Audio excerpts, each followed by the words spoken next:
मित्रांनो, लग्नानंतर होईलच प्रेम या मालिकेच्या पुढील भागामध्ये आपण बघणार आहोत.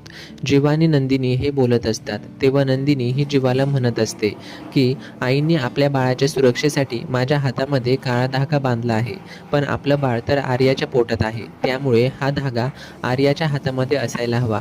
नंतर आता जीवा आणि नंदिनी हा काळा धागा आर्याच्या हातामध्ये बांधायचा असं ठरवतात. आता कार्यक्रमासाठी आर्यासुद्धा घरी आलेली असते. तेव्हा कार्यक्रमादरम्यान जीवा आणि आर्याची जवळीक बघून, जीवाची आर्याविषयीची काळजी बघून पार्थचा असा समज होतो की जीवा हा आर्याच्या प्रेमात पडला आहे. नंतर जीवा हा आर्याला घेऊन वरती खोलीमध्ये जातो, जेणेकरून त्याला हा काळा धागा आर्याच्या हातामध्ये बांधता यावा. पार्थ सुद्धा त्या दोघांचा पाठलाग करत पाठीमागे येतो आणि समोर त्याला जे काय दिसतं ते बघून तो स्तब्धच होऊन जातो. नंतर पार्थ हा काव्यासोबत बोलत असतो. तेव्हा काव्य ही पार्थला विचारते की तुम्ही टेन्शनमध्ये दिसत आहात देशमुख, नेमकं झालंय काय मला सांगा. आता पार्थ काव्याला खरं काय ते सांगेल का, हे बघणं रंजकदार असणार आहे.